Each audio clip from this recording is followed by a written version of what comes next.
Hello, my name is Will Hackel. I was born and raised in San Francisco, California for the past 18 years. It's such a diverse and vibrant city filled with over 800,000 people. I find myself being a senior at Stewart Hall High School, located on the corner of Pine and Octavia. Although Stewart Hall was only opened in the year 2000, the story of its establishment really dates back 200 years before to Amiens, France, where 21-year-old St. Madeleine Sophie Barat founded the Society of the Sacred Heart with the intention to educate young women around the world.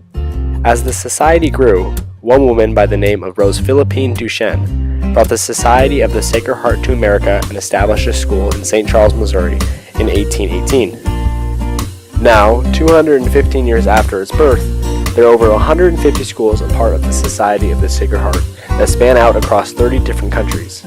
22 of these schools can be found in the United States, and of these 22, Stewart Hall happens to be the very first all-boys high school within the network, an accolade which adds a level of irony, as the society was originally meant to teach young women. However, this unique and unfamiliar approach does not create any form of disconnection among our school and others in the society. Rooted to the main beliefs and envisionment among Sacred Heart schools are the 5 goals and criteria.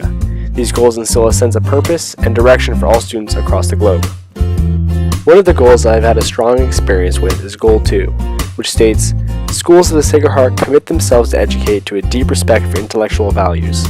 The faculty utilizes a variety of teaching and learning strategies that recognizes the individual needs of the students."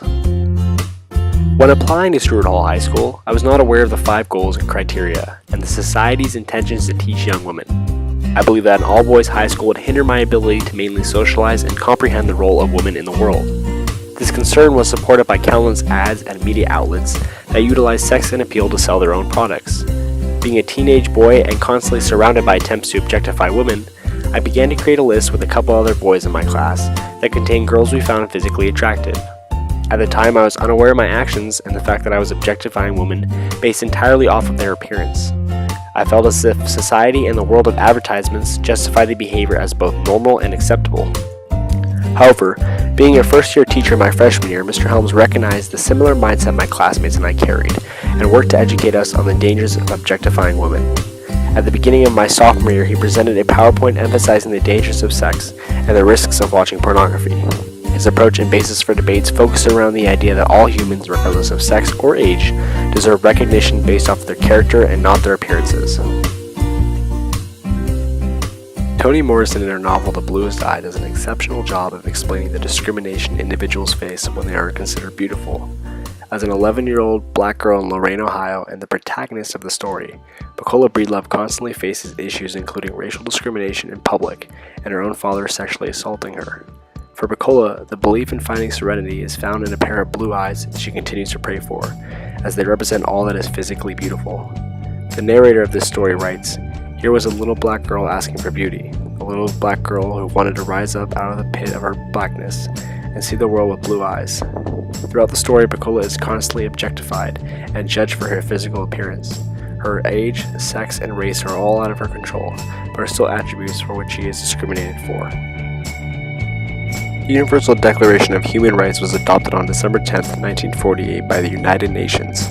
Presented are various articles which summarize a human's natural rights in life. The UN writes, "Whereas the people of the United Nations have in their charter reaffirmed their faith in the fundamental human rights, in the dignity and worth of the human person, and in the equal rights of men and women, and are determined to promote social progress and better standards of life and larger freedom. Through the affirmation of equality between men and women, better standards of living and freedom can be achieved between both sexes. The basic rights given to all humans in this declaration signify that women deserve as much as men, whether it is a physical or intangible right." William J. Byron discusses the basic forms of discrimination in his article, The 10 Building Blocks of Social Catholic Teaching.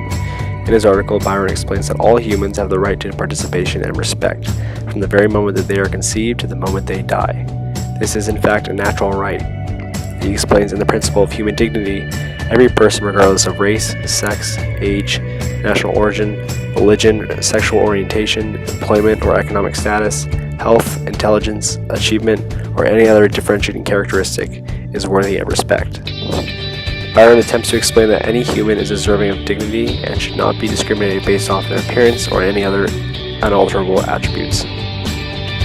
Although to me Goal 2 first resonated when learning about the objectification of women, the lesson has taken a different and more internal course over my last 4 years.